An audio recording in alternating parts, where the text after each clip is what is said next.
Pessoal, hoje eu gostaria de tratar de um tema muito interessante que é: não sei o que fazer. O que fazer? O que fazer quando a gente não sabe o que fazer, Guizinho? Eu não sei o que fazer, então o que fazer? Nós vamos então meditar na palavra de Deus, na vida de um homem de Deus agora, que chegou um momento de sua vida que ele não sabia o que fazer. Então, por favor, abram as suas Bíblias no Antigo Testamento, no livro de Crônicas, segundo Crônicas, capítulo 20. Leremos do versículo 1 até o versículo de número 12, segundo Crônicas, capítulo 20, versículo 1 até o verso de número 12. Hoje eu vou ler na versão NAA, Nova Almeida Atualizada, e não na NVI, mas o contexto e conteúdo, o bojo é o mesmo, mas se você quiser acompanhar também, você vai acompanhar pelo telão, é a mesma versão que eu vou estar lendo. Diz assim o texto da palavra de Deus. Todos encontraram? Digam glória a Deus. Aqueles que não, misericórdia, Senhor, a gente espera um pouquinho mais. Quem não tiver Bíblia, pega carona com um crente aí do seu lado. Tragam sempre Bíblias físicas, pessoal, para você se acostumar com a palavra de Deus. Diz assim o texto, segundo Crônicas, capítulo 20, versículo de número 1 em diante. Depois disso, os filhos de Moabe e os filhos de Amon, com algum dos meunitas, vieram para fazer guerra contra Josafá. Então vieram alguns que avisaram Josafá, dizendo: uma grande multidão está vindo contra Judá, do outro lado do Mar Morto, da Síria. Eis que eles já estão em Hazazon Tamar, que é em Engedi. Então Josafá teve medo e decidiu buscar o Senhor. E proclamou um jejum em todo o Judá. Judá se congregou para pedir socorro ao Senhor. Também, de todas as cidades de Judá, veio gente para buscar o Senhor. Josafá pôs-se em pé na congregação de Judá, de Jerusalém, na casa do Senhor, diante do pátio novo, e disse: ó Senhor, Deus de nossos pais, não és tu Deus nos céus? Não és tu que dominas sobre todos os reinos dos povos? Na tua mão está a força e o poder, e não há quem possa resistir. Ó nosso Deus, acaso não expulsaste os moradores dessa terra de diante do teu povo, de Israel, e não deste para sempre a posteridade de Abraão, teu amigo? Eles têm morado nela, e nela edificaram um santuário ao teu nome, dizendo: se algum mal nos sobrevier, espada, juízo, peste ou fome, nós nos apresentaremos diante deste templo e diante de ti, pois o teu nome está neste templo. E clamaremos a ti na nossa angústia, tu nos ouvirás e livrarás.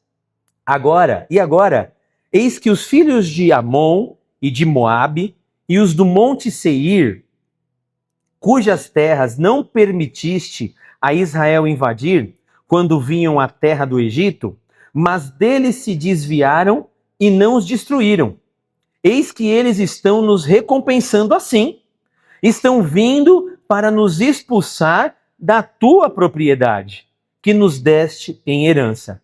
Ó nosso Deus, acaso não executarás o teu juízo contra eles? Porque em nós não há força para resistirmos a essa grande multidão que vem contra nós. Não sabemos o que fazer, mas os nossos olhos estão postos em ti. Curva sua cabeça. Feche seus olhos. Pai, no nome de Jesus, nós estamos aqui na tua presença. E sabemos que o Senhor é um Deus digno de louvor, honra, glória e poder. Por isso nos reunimos como igreja aqui, por misericórdia e graça. Te agradecemos o privilégio de viver tudo aquilo que o Senhor já tem sonhado e projetado. Obrigado pela tua misericórdia, mais uma manhã ter se renovado sobre nossas vidas. Fala conosco por intermédio de tua palavra e perdoa os meus pecados, Deus. Pecados que eu cometi no meu olhar, nos meus pensamentos, no meu falar, nos meus gestos e atitudes. Eu te peço perdão. E neste momento fala conosco através das sagradas escrituras, que é a tua palavra, por intermédio do teu Espírito. Essa é a nossa oração, no nome de Jesus. Amém e amém, Senhor Jesus. Amém. A gente tem um costume de pensar que os poderosos nunca passam por problemas. Nunca passam por problemas. A gente está pensando, se a gente for pegar no nosso contexto hoje aqui, que os poderosos reis que detêm muito ouro, pessoas sobre o seu comando, pessoas que os servem de dia e de noite. No nosso mundo atual tem poucos países com monarquia ainda, mas um monarca e um rei, ele tem uma série de serviçais. Ou seja, ele tem alguém que sacode ele para poder falar o seguinte: olha, acorda que já está na hora. Ele levanta, tem alguém ali que já está preparando o seu café e tem um outro servo que pega o café e vai levar dentro do quarto dele. Depois ele tem também um outro servo que ele vai ali escovar o seu dente, acabou o seu bochecho, que pega uma bacia e coloca, porque um rei e uma rainha não vai curvar o seu pescoço para poder cuspir. Um rei e uma rainha têm generais, capitães e grandes exércitos a seu favor, aonde os reis e as rainhas falam: vai para lá, o exército vai para lá, quero conquistar aquilo, aquilo vem. Tem muito ouro, tem muito glamour, tem muitas riquezas, o monarca, o rei. Tem uma série de súditos que quando chegam até ele, no monarca, eles se reverenciam e falam: ó rei, vive para sempre, qual que é a sua vontade, alteza? Então os monarcas têm muito poder, têm muito ouro, têm muita influência. E é desse tipo de gente que o texto está falando. O monarca Josafá, rei de Judá. O reino de Israel foi dividido em duas partes, o reino do norte e o reino do sul. O reino do norte também era parte ali também de Israel, o reino do sul, o reino de Judá. E Josafá era o rei de Judá, um homem de Deus. A palavra do Senhor vai mostrar no texto sagrado que ele buscava o Senhor e o Senhor se agradava de sua postura, ao ponto de que tudo o que ele fazia, o Senhor dava bom êxito, e essas vitórias que ele conquistava, a Bíblia diz que ele se intensificava ainda mais para buscar de Deus. Ele era um homem de Deus, Josafá. Só que tem um momento que a gente também percebe nesse texto que o monarca, ele sente medo. Olha no versículo de número 3. Então, Josafá teve medo. Ou seja, os poderosos têm medo. Aqueles que têm todos os recursos à sua disposição, aqueles que detêm todo o poder, súditos, servos, ouro, riqueza em abundância, a Bíblia diz que ele teve medo. Eu não sei se tem algum monarca aqui, nessa manhã aqui, no nosso culto, né? Mas se o monarca teve medo, imagine nós. Imagine nós. Mas detalhe, por que que ele teve este medo? Porque a Bíblia vai nos dizer que veio no capítulo de número 1, 3 frentes. Guerra em várias frentes. Olha só o verso 1. Depois disso, os filhos de Moabe, os moabitas, os filhos de Amon, os amonitas, e com algum dos meunitas, vieram fazer guerra contra Josafá. Olha que interessante. Quando chegam para fazer guerra contra ele, vem 3 grandes exércitos. 3 grandes frentes de batalha. E nesse momento que esses 3 grandes exércitos vêm contra ele, a base do nosso texto e reflexão vai estar lá no versículo 12, que ele fala o seguinte, ó: nós, olha o versículo 12, que diz que nós lemos, quando vem esses 3 grandes exércitos, a parte B, porque em nós não há força para resistir essa grande multidão que vem contra nós, e não sabemos o que fazer. 3 grandes frentes, 3 grandes exércitos vêm contra ele. E ele, com todo o recurso, capitães, guerreiros, cavalos, a Bíblia diz que ele sente Medo. E o medo é a potencialização máxima de uma angústia. Eu sou tão angustiado com aquilo que eu tenho que enfrentar que o medo me toma. E o medo me tomando, ele tem o poder de me paralisar. Aí eu paraliso e falo, eu não sei o que fazer. Mas ele não estava com medo à toa. 3 grandes exércitos, 3 grandes problemas também para resolver. Por quê? Olha só, ele não teria medo. Se eu tivesse que lutar com uma frente, ganhasse, depois acabasse essa luta, eu luto com o segundo, eu vou pelejo, eu ganho, me recupero, marco outra data e luto com o terceiro. Assim fica fácil. Eu tenho 3 problemas distintos e eu vou lutando com cada uma das frentes. Mas desculpa, Josafá, acho que só que ele teve 3 problemas tudo junto e desculpa porque ele é igual a gente, né? Se a gente tivesse que lidar com os nossos problemas um de cada vez, seria uma bênção, irmão. Imagina. Só que vem às vezes tudo de uma vez, olha só. Imagina só, preciso resolver um problema. Tô com um problema financeiro. Tá bom, tô com um problema financeiro? Para um pouquinho, equilibro as contas, vejo como que vai estar as coisas. As contas estão equilibradas? Tá bom, resolvi o problema financeiro. Aí vem uma doença. Aí o que eu faço? Não tenho problema financeiro, vou tratar da minha doença. Trato a doença, vou no hospital, tomo um medicamento. Tratei agora a doença, estou curado. Aí vem um problema familiar. Tá bom, não tenho problema financeiro, minha saúde está em dia, eu resolvo o problema familiar. Trato o problema familiar, bonitinho e tal. Resolvi o problema familiar, bato o carro quebra. Tranquilo. Não tenho problema financeiro, minha saúde está em dia, minha família está tranquila, tenho recurso, arrumo o carro, normalzinho. Acabou de arrumar o carro, dá problema com o filho. Aí o filho dá problema. Mamão com açúcar resolver. Não tenho problema financeiro, minha saúde está em dia, minha família está bacana, tenho carro, vou socorrer o meu filho. Assim é fácil quando a gente tem que resolver um problema de cada vez. Mas essa é a nossa vida? Não. Nossa vida é o seguinte, a gente tem problema financeiro, a gente tem problema na família, a gente tem problema na saúde, a gente tem problema com o filho, tudo de uma vez só. Tudo de uma vez só. Nada acontece de uma vez. Puxa, tô sem dinheiro, o carro quebra.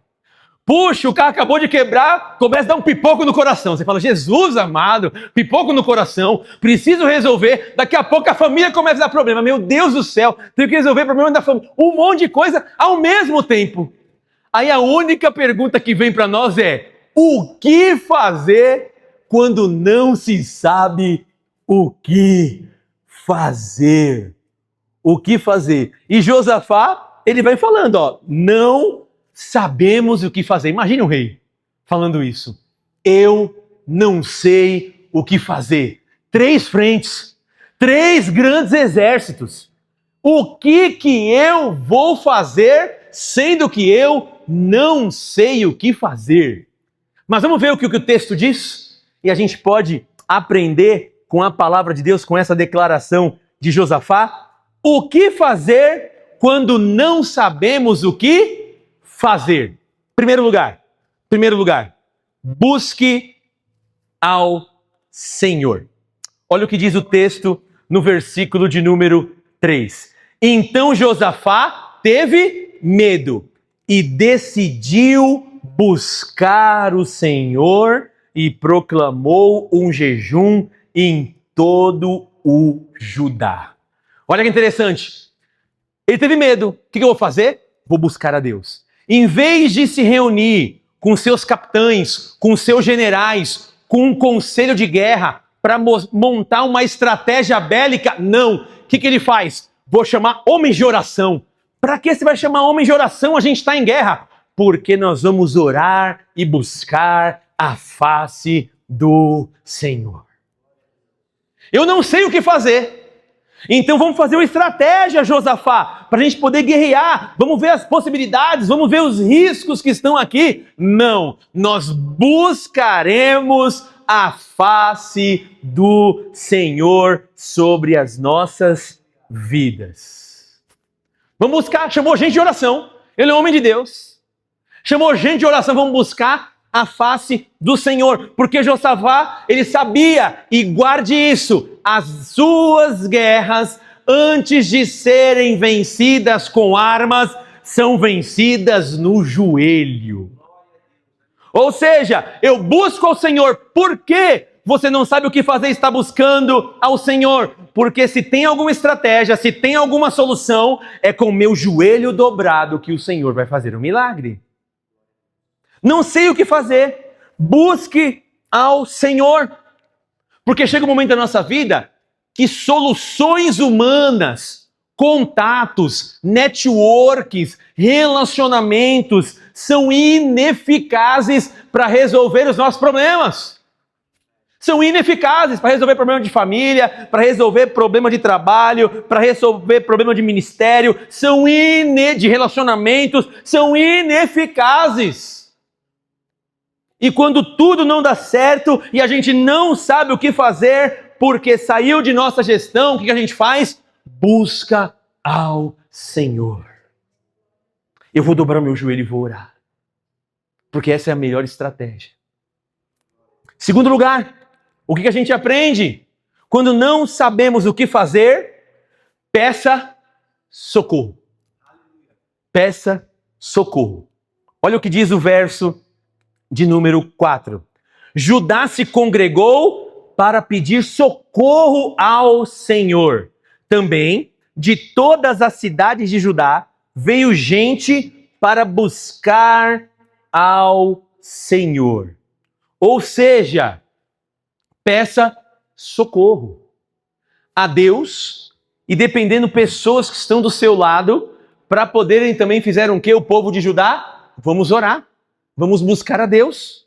Ou seja, ele sabia que estava numa frente impossível de ganhar e ele fez o quê? Pediu socorro a Deus e para as pessoas que estão na sua volta. Guarde isso.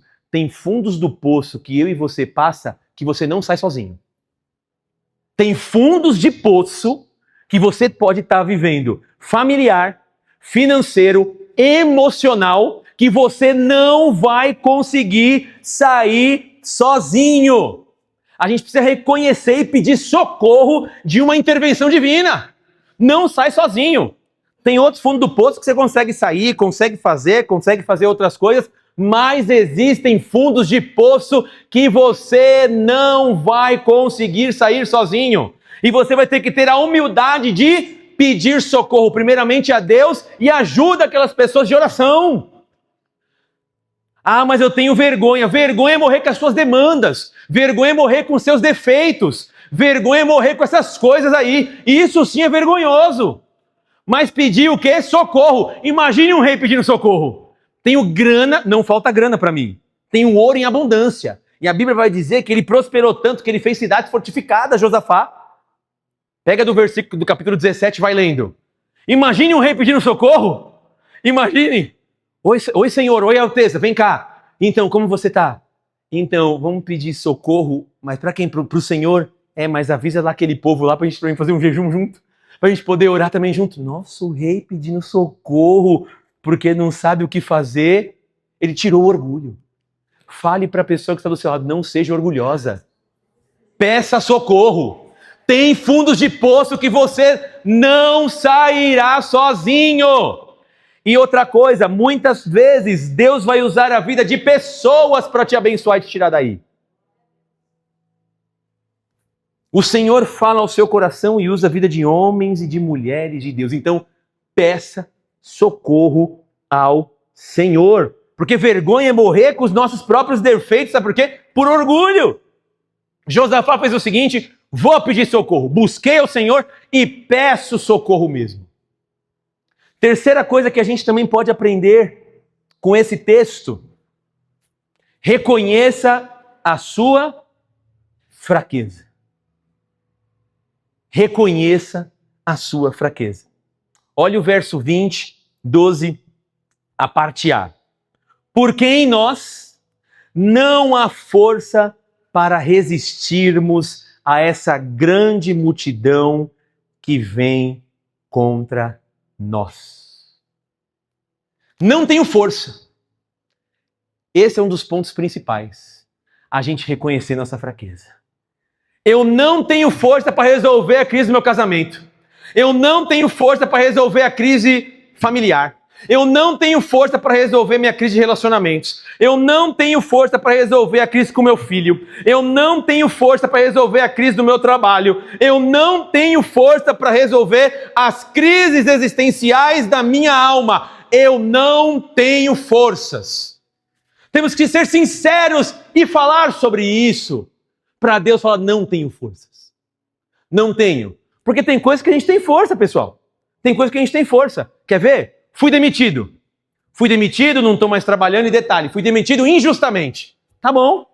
Vou outro dia, acordo, tomo um belo de um banho, faço um currículo bonitinho, tal, norminha da BNT e tal, distribuo, mando os e-mails, faço uns contatos. De repente ali, demora um pouco porque o mercado não está tão bom. Daqui a pouco eu volto para o mercado de trabalho, consegui um trabalho, dependendo não é aquele que eu mais queria, mas pelo menos dá para salvaguardar a nossa dignidade. Beleza, resolveu o problema. Tem problema que você consegue resolver. Tem problema que você consegue. Puxa, tô doente. Fiquei um pouco doente, fiquei. Puxa, não está tão baqueado? Pega uma condução, vai para o hospital, para uma clínica, ou se não estou tão bem, pode pedir para um amigo vir ajudar, levar para o hospital, vai lá, toma um soro, melhora, mede a pressão, resolveu, voltou para cá, seguiu a vida. Tem problema que dá para resolver. Tem problema que dá para resolver, mas tem problemas que não vai resolver. E a gente só consegue receber o favor de Deus quando a gente reconhece a nossa fraqueza. Em nós não há forças. Ou seja, Josafá olha a situação, vê todos os recursos que tem à sua volta e fala, em nós não há força. Eu tenho exército, tenho capitães, tenho estrategistas de guerra, tenho muitos soldados a meu favor, mas em nós não há força. Ele precisou reconhecer a sua fraqueza. Porque tem muitas vezes no mundo que a gente vive, principalmente nesse tempo de rede contemporaneidade, que a gente acha que é muito pensamento positivo e força de vontade. Esquece isso, é mentira. Mentira. Ah, tem a força de vontade, tem a pensamento positivo. Arranca isso, irmão. Uma falácia. Como assim uma falácia? Quer ver? Fala para uma pessoa que está com metástase do corpo, tenha força de vontade, tenha pensamento positivo. É um crime falar isso para a pessoa. Fala para uma pessoa que foi diagnosticada pelo psiquiatra e está fazendo tratamento medicamentado com depressão profunda, fala, saia dessa, tenha força de vontade, tenha pensamento positivo, para com isso. Tem fundos de poço que a gente não consegue sair sozinho e resolver. E para isso a gente tem que reconhecer as nossas fraquezas. Deus, não tenho força, não consigo resolver o problema do meu casamento, não consigo resolver o problema com meu filho, não consigo resolver o problema com a minha família, não consigo resolver problema no meu trabalho, com o meu chefe, com meus relacionamentos, não consigo resolver problema nenhum, em mim não há forças. Fale para a pessoa que está do seu lado, reconheça as suas fraquezas. Agora fala assim para ela, você é fácil de reconhecer seus fraquezas e defeitos? Ah, não sou. Então você é orgulhoso e orgulhosa. Tem que reconhecer, sou falho mesmo. Sou uma pessoa difícil de se lidar, sou uma pessoa dura, sou uma pessoa que preciso melhorar. Pergunte para a pessoa que está do seu lado, você é uma pessoa fácil de se lidar, irmão? Aí a gente vai falar, sou. Tá, e as outras pessoas acham que você é fácil de lidar? Tá entendendo? Reconheça sua fraqueza. Deus, eu não consigo resolver todos esses e também não consigo resolver a mim mesmo.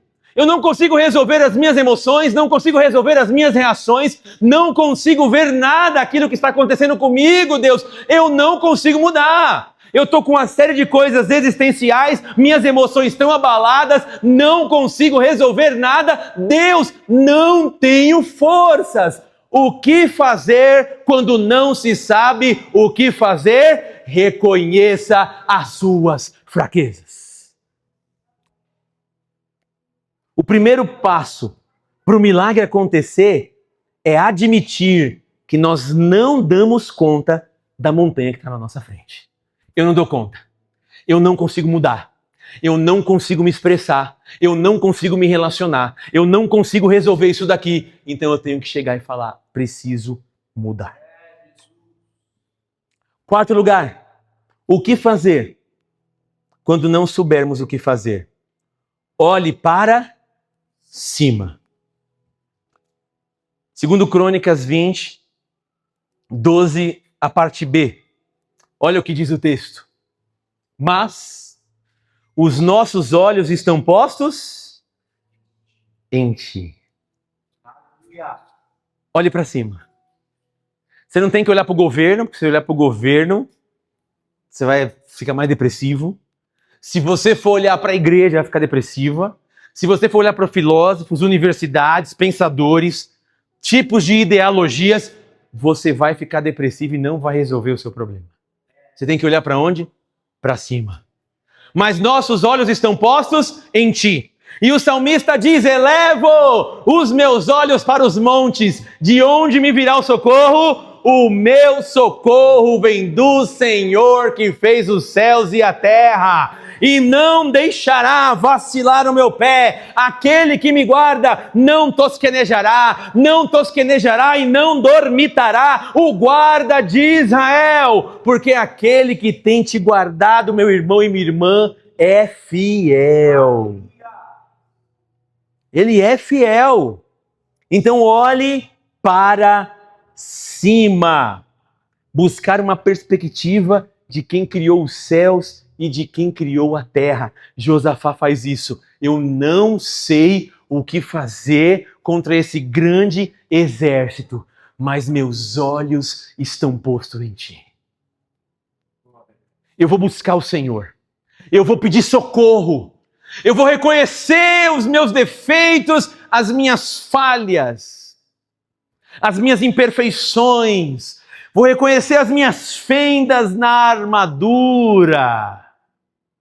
E vou ser honesto contigo, Jesus. Não sei o que fazer. Essas demandas da vida são maiores do que eu. Muito maiores. Quinto lugar, o que saber? O que fazer quando não se sabe o que fazer? Quinto, saiba de quem é a luta. Esse é o cerne. Saiba de quem é a luta. Olha só o que diz o texto no capítulo 20 de 2 Crônicas, versículo de número 15. Jaziel, que era um profeta, disse: escutem com atenção todo o Judá, moradores de Jerusalém e rei Josafá. Assim diz o Senhor, não tenham medo, nem se assustem por causa desta grande multidão, pois esta batalha não é de vocês, mas de Deus. Aleluia. Não tema, saiba de quem é a batalha. Olha o que o profeta fala para ele. Você orou ao Senhor. Agora tem uma resposta para você, Josafá. Qual que é a resposta, Jaziel? É o seguinte: esta batalha, esses exércitos não estão vindo contra você não. Porque se estivesse vindo contra você, estava perdido. Você não tem como ganhar dos moabitas tudo junto. Dos amonitas também você não tem como ganhar, e nem dos meunitas você não tem como ganhar. Se essa batalha, essa guerra fosse contra você, você estaria completamente destruído. Mas esta batalha que você está vendo, esta guerra que você acha que é sua, esta guerra é de Deus. E é Ele que vai te dar a vitória. Se você fosse pelejar, lutar essa luta, essa peleja, essa guerra, você estaria perdido e morto. Mas essa luta é de Deus. E detalhe, Deus nunca perdeu uma batalha. Deus nunca perdeu uma guerra. Deus nunca perdeu uma peleja. Qual que é a diferença? Saber em qual luta pertence. Se você acha que o seu casamento é só de você e do seu marido, esquece. Sabe o que vai acontecer? O dono do cartório vai ficar milionário. milionário, de tanto divórcio que vai ter. Mas se o seu casamento pertence ao Senhor, ele nunca perdeu uma peleja. Ele nunca perdeu uma batalha. Os dois juntos. Uma ilustração muito grande, o casamento, ele é o quê? Um triângulo, certo? O casamento ele é um triângulo. Imagine, uma ponta o homem, outra ponta a mulher, e a ponta de cima é o quê? Deus. Olha que interessante. Homem, mulher, Deus. Quanto mais próximos de Deus, mais próximos um do outro. Quanto mais longe de Deus, mais longe um do outro. Então é quem pertence, a questão é. Seu filho. Ah, tô com um filho problemático que tá dando dificuldade. Ah, é? Se o seu filho te pertencer, sinto muito. Vai ser destruído e acabou pra você. Não tem jeito mesmo. Depois eu vou lá fazer uma oração na sua casa, fazer uma visita, com o maior prazer. Se for o seu, for o teu filho, não tem mais jeito. Mas se o teu filho pertence ao Senhor e você consagrou ele ao Senhor, Deus nunca perdeu uma peleja. Nunca perdeu uma batalha.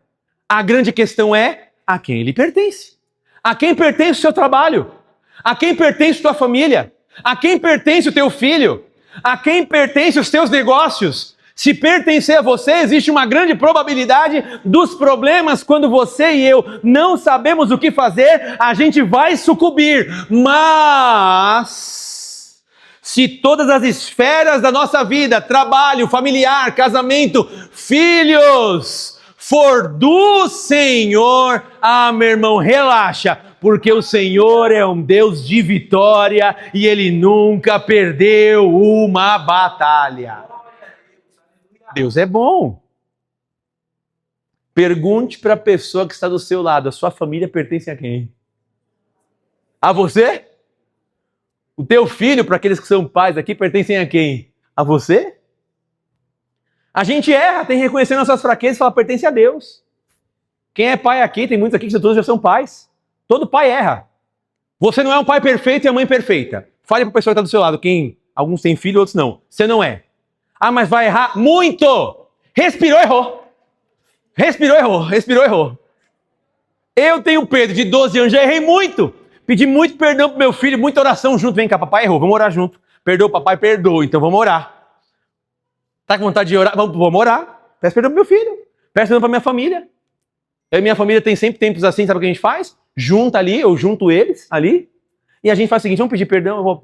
Puxa, peguei pesado aqui, me perdoa. Fui falha, orem por mim. A gente ora, perdão, perdão. A gente não é perfeito. É de quem a gente pertence. É de quem a gente pertence. Respirou, errou. Já errei muito com o Pedro. Pede perdão, vambora. Agora Jesus vai me dar graça, filho. Vou você também. Vambora. Aí o detalhe, quem ele pertence? Quem pertence ao seu casamento? Quem pertence ao seu trabalho? Se o seu trabalho pertencer a você, por mais que você faça as coisas, não vai adiantar nada. Se a tua família, teu ministério, teu chamado pertencer a você, esquece. Mas se ele pertence ao Senhor, é Ele que vai sustentar nos momentos mais tenebrosos e dificuldades que você passar, mesmo quando você falar, não sei o que fazer.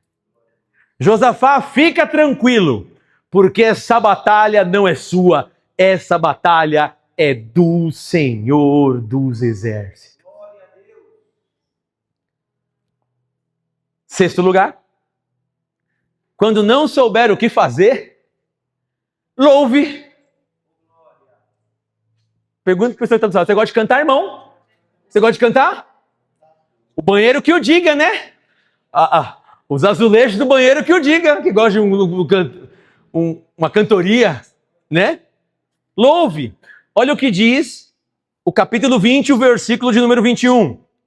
Depois de se aconselhar com o povo, Josafá designou os que deveriam cantar ao Senhor, vestidos de ornamentos sagrados e marchando à frente do exército. Deveriam louvar a Deus dizendo, deem graças ao Senhor, porque a sua misericórdia dura para Senhor. Imagina, tem um Deus que está falando que é com você que ele vai pelejar essa batalha. Aí imagina as pessoas orando para Josafá. Tá bom, essa batalha é do Senhor. E agora, o que a gente vai fazer, Josafá? Capitães de guerra, vamos mandar infantaria na frente, os tanques de guerra, preparar os snipers. Vamos lá. Não. Chama os cantores. Quê? Chama os cantores para ir na frente. Com a guitarrinha? É. Com o violão? É.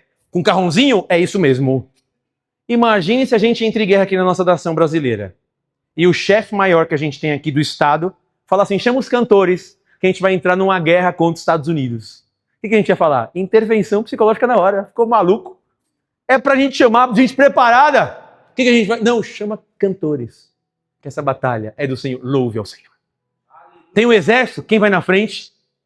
Os levitas. Eu fiquei imaginando. Irmão, imagina. Eu lendo esse texto, eu falei, Jesus, olha só. Imagina aqui que eu tô com... Aqui, ó. Isso aqui tá solto? Tá aqui, tá solto. É melhor aqui, ó. Imagina. Renato, você toca assim? O que você toca? Eu toco carrom. Então tá bom, você vai pra batalha. Nossa, contra quem que é a batalha? Contra a Rússia e os Estados Unidos. A gente vai ter que defender as duas frentes. Ah, é? Mas não tem os Navy Seals lá, o exército russo, e nós temos a tropa aqui, né? O BOP no Brasil. Entendi. Aonde que eu vou? Tá bom, eu vou lá tocar o meu instrumento. Não, você vai na frente de batalha. O quê? Contra a infantaria americana? Imagina eu com o carrãozinho assim. É aqui mesmo que eu tenho que estar? Olhando. É isso que Deus mandou ele fazer. Pega os cantores e louve ao Senhor. O milagre de Deus muitas vezes vem naquilo que a gente nem espera. Mas a Bíblia diz que quando eles começaram a louvar ao Senhor, a buscar a presença de Deus, a cantar, a tocar, a se expressarem no ato de adoração a Deus, Deus vai contra os 3 exércitos de uma única vez e eles guerreiam entre si, meus irmãos. Aí, quando eles acabam de subir ali louvando no topo da montanha para ver o grande exército, a Bíblia diz que eles só veem cadáveres. Não tinha nenhum dos 3 exércitos. Por quê? Quando não sabe o que fazer, abra sua boca cheia de dente e louve ao Senhor. Ou seja, aquela música, se você louvar as muralhas vão cair, a unção de Deus está sobre ti, através do louvor. Se você louvar o Senhor te dará vitória, levante a mão então dê glória e receba a bênção nesta hora. Quando você louva, milagres acontecem. Quando Paulo e Silas estavam na prisão, eles louvavam e um grande milagre aconteceu. Guarde isso. Quando você louvar ao Senhor intensamente, quando não souber o que fazer, Deus virá ao seu favor. Aleluia! Jesus é bom. O louvor é uma arma poderosíssima, porque Deus trabalha em você e através de você, mesmo antes da vitória ser visível. Deus é bom. Deus é bom. Então que isso possa ser uma realidade na nossa vida, igual com Josafá. Não saber o que fazer, eu vou buscar o Senhor. Vou clamar a Ele. A primeira coisa que eu vou fazer é homens e mulheres de oração. Não sei o que fazer? Não. Eu vou pedir socorro ao Senhor nosso Deus e aos meus irmãos que me ajudam em oração. Não sei o que fazer? Vou reconhecer minhas fraquezas. Tem fundos de poço que eu não consigo sair sozinho. Eu preciso da ajuda de Deus. E eu preciso reconhecer que eu não tenho todas as respostas. Eu preciso reconhecer que eu sou limitado. Vou reconhecer minhas fraquezas. Você não sabe o que fazer? Não. Então eu vou olhar para cima, porque é de lá que vai me vir o socorro. Eu não sei o que fazer, não, mas uma coisa eu sei, essa batalha não é minha, essa batalha é do Senhor, e o meu Deus nunca perdeu uma batalha. Eu não sei o que fazer, não, agora que eu sei que a batalha é dele, minha questão agora, o meu posicionamento é louvar a Deus e esperar o mundo espiritual agir em meu favor. Que essa seja uma palavra real em nossos corações. Feche seus olhos, vamos orar. Se você nessa manhã está aqui e tem alguma demanda que você não sabe como resolver, é o tempo de você buscar ao Senhor hoje. Pedir socorro, reconhecer a sua fraqueza, olhar para o alto, saber de quem é a guerra e louvar e exaltar ao nome de Jesus.